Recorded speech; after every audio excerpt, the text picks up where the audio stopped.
Hello and good afternoon. I'm Mohana Priya. Welcome to Updates at Noon.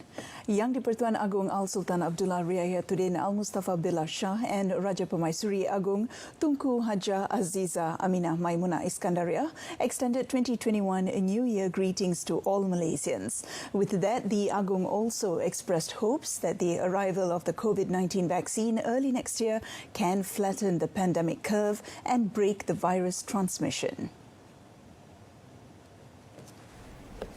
In a statement from Istana Negara issued by the Comptroller of the Royal Household, Dato' Ahmad Fadil Samsudin, Al-Sultan Abdullah and Tunku Aziza pray that the Rakyat remain headstrong and steadfast in facing the challenges born of COVID-19, as well as for the swift resolution of the pandemic. To avoid getting infected, the Rakyat is also reminded to adhere to standard operating procedures, as well as to take good care of their health and their loved ones. Meanwhile, Al-Sultan Abdullah and Tunku Aziza always wish for the prosperity and harmony of the Rakyat, which is heavily dependent on political stability and national administration. In an effort to maintain that stability, their Majesties advise politicians to cut their political tensions and agenda and instead to join forces and focus on the Rakyat's welfare. Last but not least, their Majesties also called upon all Malaysians to jointly pray that the country is protected from all forms of threats and is blessed with lasting unity and prosperity. Meanwhile, Prime Minister Tan Sri Muhyiddin Yassin highlighted 5 of the government's priorities in 2021 to restore the country post-COVID-19. The first priority was to improve the public health level through the procurement of sufficient COVID-19 vaccines and launch vaccination programs throughout the country. The National COVID-19 Immunisation Plan, which comprises 3 phases, will be implemented in February. Saya bersama petugas-petugas Barisan Hadapan akan menjadi antara orang yang terawal untuk menerima suntikan vaksin ini bagi membuktikan vaksin ini selamat dan berkesan. InsyaAllah, kumpulan berisiko tinggi seperti warga emas dan pesakit-pesakit yang mengidap penyakit tidak berjangkit NCD seperti penyakit jantung, diabetes dan penyakit pernafasan kronik juga akan diberikan keutamaan dalam menerima suntikan vaksin ini. Pemantauan keberkesanan dan keselamatan tetap akan diteruskan oleh bahagian regulatory farmasi negara. However, the Premier reiterates that the vaccination is only a precautionary measure. Predetermined SOPs must still be adhered to according to all relevant movement control orders. The second is to strengthen the people-centric economy and drive the country's economic growth post-COVID-19 through the implementation of the 2021 budget and the 12th Malaysia Plan. The government is also ready to consider strategic fiscal and, in the case of dire need, such as done before in the form of the economic stimulus package. However, this is subject to the current situation of the country's economy. Apabila ekonomi rakyat kukuh, tentulah lebih mudah untuk kita memacu pertumbuhan ekonomi negara pasca COVID-19. Kita tidak boleh leka dan alpa dengan kejayaan yang telah kita kecapi hari ini, dan melalui rancangan Malaysia ke-12, satu strategi komprehensif akan diumum pada awal tahun 2021 bagi memulih dan merancakkan semula ekonomi negara. RMK12 akan memberi tumpuan pada pemacu baharu ekonomi negara seperti ekonomi digital dan ekonomi hijau. Speaking on the third priority, Tan Sri Muhyiddin said the country's political situation throughout the year had been challenging, which affected investor confidence in the process. Therefore, mutual understanding among members of the Perikatan Nasional Government would be continued to be sown and nurtured, while differences would be managed carefully. He also added that the government would continue to work to fight corruption and uphold the values of transparency and integrity. This initiative will give birth to a more conducive environment ecosystem, simultaneously expediting the process of economic restoration. And in a related development, the Prime Minister also assures that safety of the Rakyat and country's sovereignty is in good hands. Comprehensive surveillance will be continuously conducted to combat all forms of threats, be it physical or cyber. Kawalan terhadap sempadan dan pintu-pintu masuk negara akan terus diperketatkan, manakala sebarang aktiviti pencerobohan atau penyeludupan tidak akan terlepas daripada tindakan tegas. Ingin saya ingatkan, kerajaan tidak akan sesekali berkompromi dalam soal kedaulatan negara. Kerajaan juga akan terus memantau kadar jenayah, baik yang bersifat fizikal maupun atas talian, seperti skamer yang makin berleluasa di masa ini. Furthermore, in 2021, Malaysia will strive to play a more central role in the stage of the world. The Premier explained that the COVID-19 pandemic has restructured the global order and pried open a path for Malaysia to take the spotlight as a dynamic leader on an international level. Lastly, the fifth priority is enhancing the harmonious bonds among the multiracial society of Malaysia. Tan Sri Muhyiddin has faith that unity is the key to overcoming many challenges in 2021. The battle against COVID-19 is not yet over and instead is fiercer than ever, requiring the unity of the Rakyat along with the Health Ministry to triumph. Health Director General Tan Sri Dr. Nur Hisham Abdullah said MOH efforts to curb the spread of the virus in the country still continue, and health facilities as well as its assets are currently adequate to handle the pandemic. Perjalanan kita masih belum tamat dan peperangan kita semakin sengit, dan kita hendaklah bersatu, dan kesepaduan kita yang akan membezakan sama ada kita dapat menangani COVID-19 ini dengan baik. Jadi usaha kita ialah untuk membendung penularan COVID-19 dalam negara kita, dan setakat ini alhamdulillah kita masih boleh bertahan, tetapi kita masih belum menang lagi. Tan Sri Dr. Nur Hisham launched a book titled The Fight Against Uncertainty, Hospital Services' Journey in Combating COVID-19, held virtually in Putrajaya. The 158-page book depicts a compilation of short write-ups with interesting photos on frontliners in the field of duty combating COVID-19. Those interested in viewing the book can head over to the Health Ministry's official website.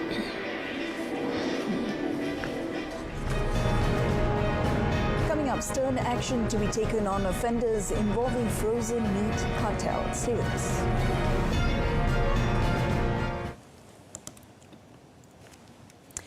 But first, the Kuala Lumpur-Singapore High-Speed Rail HSR project has been voided on 31st December 2020. According to a joint statement by Prime Minister Tan Sri Muhyiddin Yassin and Singaporean Prime Minister Lee Hsien Loong, both countries will now proceed with the necessary action following the termination of this agreement. The Malaysian government had proposed several changes to the HSR project due to the ongoing COVID-19 pandemic. However, after discussions were conducted to address these changes, both countries could not come to a mutual consensus. Thus, the agreement had to be terminated. Regardless, both countries remain committed to maintaining good bilateral relations and cooperation in the future. In December 2016, both countries signed an agreement to carry out the HSR project. In September 2018, both governments agreed to suspend construction of the project until 31st May this year to find the best way forward before once again extending it to 31st December last year. The Malaysian government has been reviewing the project with MyHSR Corporation to identify cost reduction options such as station locations and business models. The HSR was targeted to be up and running by 2026 and was expected to cut travel time between Kuala Lumpur and Singapore to just 90 minutes. The HSR line would have been 350 kilometers long, 335 kilometers within the country and 15 kilometers in Singapore. Any compromise or breach of trust in the conduct of regulation of import meats by relevant authorities shall be met with stern legal action. According to Minister at the Prime Minister's Department of Parliament and Law, Datuk Taqiyuddin Hassan, currently there have been no such reports as of yet. It was reported that the Domestic Trade and Consumer Affairs Ministry, KPDN HEP, as well as Jabatan Kemajuan Islam Malaysia, JAKIM, are still conducting detailed investigation. Siasatan dibuat berdasarkan perundangan. Jadi siasatan itu menjurus ke arah adakah keperluan-keperluan perundangan, requirement of law itu dipatuhi. Kalau sekiranya ada pelanggaran peruntukan undang-undang, tindakan akan diambil berdasarkan undang-undang itu lah. Furthermore, he said he believes that since the meat cartel has become a big issue, the official announcement on the investigation outcomes will be done by the relevant ministers. The media previously reported on the activities of a cartel involved in smuggling frozen meat from several countries before repackaging the meat using the halal logo for the local market. The 2021 New Year sees the phenomenon of big waves crashing over the coast of Terengganu, posing a hazard towards residents living by the beach. This is because the state is still currently in the northeastern monsoon winds phase. RTM surveillance around Pantai Miami in Seberang Takir found that the seawater had overflowed into the main roads heading to the Kuala Terengganu City drawbridge. This situation prompted authorities to close one lane by the beach to avoid any unwanted incidents. State Meteorology Director Rosli Zakaria advised the public to remain cautious and vigilant towards the big wave phenomenon. Met Malaysia telah mengeluarkan amaran angin kencang dan laut bergelora kategori ketiga, iaitu kelajuan angin dijangka melebihi 60 km sejam dengan ketinggian ombak melebihi 4.5 meter. Amaran ini berkuat kuasa sehingga 3 Januari 2021.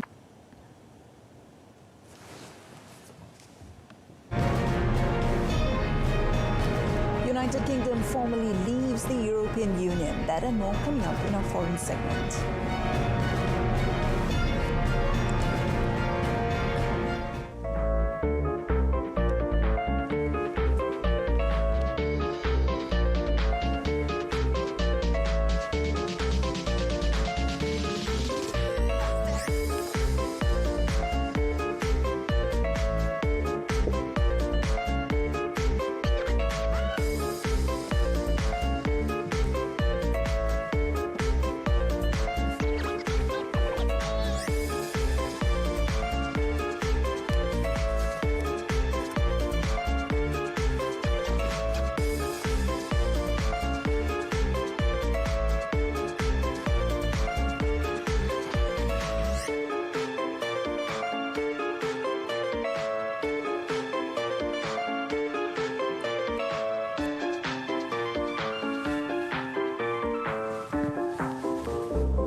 Welcome back. From Dubai to Mosul, West Asians rang in the new year, some with fireworks and music, but others confined to their homes under government-imposed lockdowns. Dubai held their annual New Year spectacle with fireworks at the Atlantis. But in Beirut, where the country recorded its highest daily cases of positive coronavirus cases at more than 2,800, with hospital ICUs reaching full capacity, restaurants and bars looked empty of partygoers on New Year's Eve amid heavy police presence. The government had warned revelers that dancing was prohibited, although dining was allowed if following safety measures. Jordan's curfew came into effect just a few hours before midnight in preparation for a full lockdown imposed every Friday. A ban on public gatherings also meant that the country could not celebrate in the usual ways, and people slowly trickled out of a boulevard that used to be the main hub for New Year Eve festivities. But in Mosul, a city that went from the clutches of war to the limitations of the pandemic, a party organizer said they had taken the necessary precautions to allow for people to celebrate. Crowds gathered outside for a concert complete with music and fireworks lighting up the sky as friends and families embraced each other and danced through the night.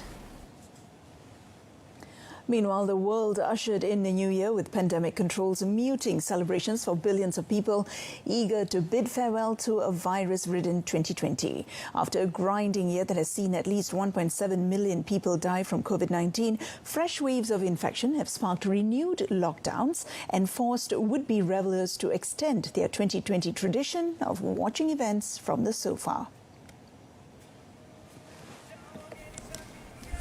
In Hong Kong, despite restrictions, some ventured out to mark the start of 2021, gathering next to the Victoria Harbour waterfront to take selfies.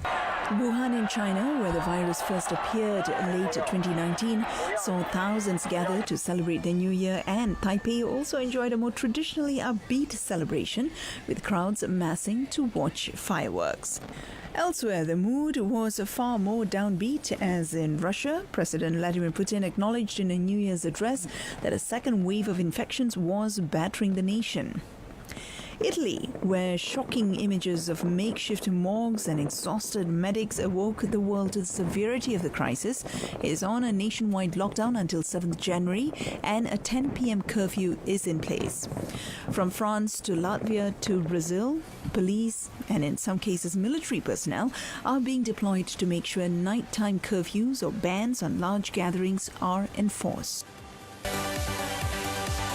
Yemen's new power-sharing government vowed to bring stability to the war-torn country a day after deadly blasts rocked Aden Airport in an attack targeting cabinet members. At least 26 people, including 3 members of the International Committee of the Red Cross and a journalist, were killed and scores wounded in the explosions as ministers embarked from an aircraft in the southern city. All cabinet members were reported to be unharmed in what some ministers charged was an attack by the Iran-backed Houthi rebels who control the capital Sana'a and are based in northern Yemen. AFP video footage shows what appears to be a missile strike followed by a ball of intense flames in part of the airport, which moments before had been packed with crowds. But it's still not fully clear what caused the explosions. Foreign Minister Ahmed bin Mubarak said that the new unity government was up to tackling the challenges facing a country that has long been the Arab Peninsula's most impoverished nation. The cabinet convened for the first time in Aden yesterday, during which members had a moment of silence for those who were killed in the attack. Tens of thousands of people, mostly civilians, have been killed and millions displaced in Yemen's grinding 5-year war, which has triggered what the United Nations calls the world's worst humanitarian disaster. The cabinet members had arrived in Aden days after being sworn in by Yemeni President Abd Rabbo Mansour Hadi in Saudi Arabia, which leads a military coalition against the Houthi insurgents. Brexit becomes a reality as Britain leaves Europe's customs union and single market, ending nearly half a century of often turbulent ties with its closest neighbours. Now, the UK's tortuous departure from the European Union took full effect when Big Ben struck 11 p.m. in central London, just as most of the European mainland ushers in 2021 at midnight. Brexit has dominated British politics since the country's narrow vote to leave the bloc in June 2016, opening deep political and social wounds which remain raw. Prime Minister Boris Johnson, a key Brexit architect, said that Britain's destiny now resides firmly in their hands, shortly after MPs approved his trade deal with the EU. Legally, Britain left on 31st January, but has been in a standstill transition period during fractious talks to secure a free trade agreement with Brussels, which was finally clinched on Christmas Eve. Once the transition ends, EU rules will no longer apply, with the immediate consequence being an end to free movement of more than 500 million people between Britain and the 27 EU states. Custom border checks will be back for the first time in decades, and despite the free trade deal, queues and disruption from additional paperwork are expected. Rescue workers were still searching for survivors from a landslide that destroyed homes in a Norwegian village close to Oslo, leaving 10 people unaccounted for, including 2 children and 10 others injured. Work continued overnight after a whole hillside collapsed in Ask, 25 kilometers northeast of the capital. Homes were buried under mud and some houses were left teetering on the edge of a crater caused by the slide, with several falling over the edge as the day went on. Police said one of the 10 people hurt had been seriously injured and was transferred to Oslo for treatment, while 1/5 of Ask's 5,000 population have been evacuated. Prime Minister Erna Solberg visited the village on Wednesday and described the landslide as one of the largest the country had seen. The authorities issued an appeal to people not to set off fireworks for New Year's Eve, which could hinder the use of helicopters and drones equipped with thermal cameras. The Norwegian Water Resources and Energy Directorate said the disaster was a quick clay slide of approximately 300 by 700 meters. Quick clay is a sort of clay found in Norway and Sweden that can collapse and turn to fluid when overstressed.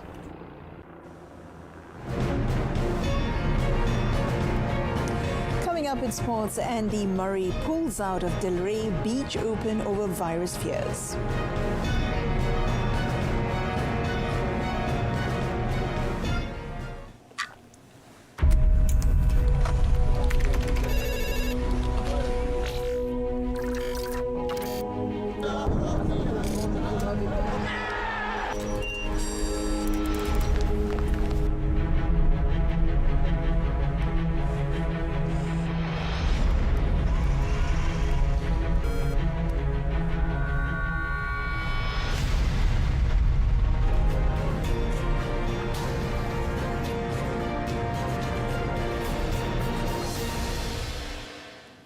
Andy Murray has pulled out of the season-opening Delray Beach Open in Florida next week to reduce the risk of contracting COVID-19 ahead of the Australian Open in February.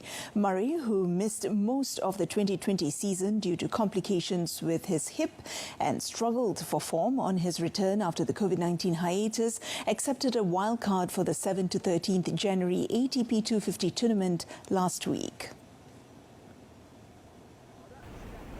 The tournament starts on 8th February after being pushed back 3 weeks because of the COVID-19 pandemic. Murray's appearance at Melbourne Park will come 2 years after he played there in what he feared would be his final match as a professional. At 122 in the world, Murray is ranked too low to gain direct entry into the tournament, so the 33-year-old, a 5-time runner-up in Melbourne, has been given a wild card. The 3-time Grand Slam singles champion was able to play only 7 official matches in 2020 because of a lingering pelvic injury and the 5-month suspension of the tours. Murray looked sharp in December's Battle of the Brits exhibition event, beating both the British number 1 Dan Evans and number 3 Cameron Norrie in straight sets. Former Manchester United and Scotland manager Tommy Docherty, formerly known as the Doc, has died after a long illness at the age of 92. Docherty managed 12 clubs, including Chelsea and Aston Villa, and a stint in Australia after a playing career that included 25 caps for Scotland and between 1951 to 59 and more than 300 games at Preston North End. After spells managing Chelsea, Rotherham, QPR, Aston Villa and Porto, he took over as Scotland boss in September 1971 on a temporary basis before getting the job full-time 2 months later. But he was best known for his 5-year spell at Manchester United, who approached him to succeed Frank O'Farrell in December 1972, while Scotland were on course to qualify for the 1974 World Cup finals. United were relegated in 1974 under Docherty, but they kept the Scot and returned to the top flight. 2 years later, they won the FA Cup with victory over Bob Paisley's Liverpool, who had won the league and would go on to also win the European Cup that year. Spells at Sydney Olympic, Preston, South Melbourne and Wolves followed, with Docherty's final managerial job coming at non-league Altrincham in 1987 to 88. Post-retirement, he worked as an after-dinner speaker and media pundit. Docherty was inducted into the Scottish Football Hall of Fame in November 2013. Manchester United striker Edinson Cavani has been suspended for 3 games and fined £100,000 after he admitted a Football Association charge for using a racial term. The 33-year-old Uruguayan used the word negrito in an Instagram post last month after beating Southampton on 29th November before taking it down and apologising. Burnley's new American chairman has vowed to back manager Sean Dyche in the January transfer window as the East Lancashire club look to pull further clear of the Premier League relegation zone. Now, the Clarets confirmed that American investment group Alk Capital had purchased an 84% controlling stake in the club and that the deal had been ratified by the Premier League. Lockdown twice now. Alk is headed by Alan Pace, an American with a banking background who is also president of Major League Soccer club Real Salt Lake. Pace is expected to meet with Dyche to discuss plans, but said that he was ready to give the manager the funds to bring in the additions to the squad, who are currently in 16th place at the league, 5 points above the relegation zone. Dyche has lamented that lack of support in recent transfer windows and was critical of the way some players were allowed to leave after their contracts ran out last season. The 49-year-old had a strained relationship with outgoing chairman Mike Garlick in recent months and has not been allowed to meet with the new ownership during the final stages of the takeover. Pace said that the consistency that Dyche has brought the club in his 8 years in charge at Turf Moor, with the team in their 5th straight season in the Premier League, was one of the attractions of the club as an investment. Proved incredibly difficult for the football industry. And that concludes today's updates at noon. In our top story today, 5 main priorities announced to bring country back on track. Tune in to News at 10 tonight on Saluran Berita RTM on My Freeviews channel 123. Or you can also stream the news by surfing RTM's MyClick. Now, before we go, we at the RTM English News Desk would like to wish everyone a very happy and prosperous, safe New Year. I'm Mohana Priya. Thanks for watching.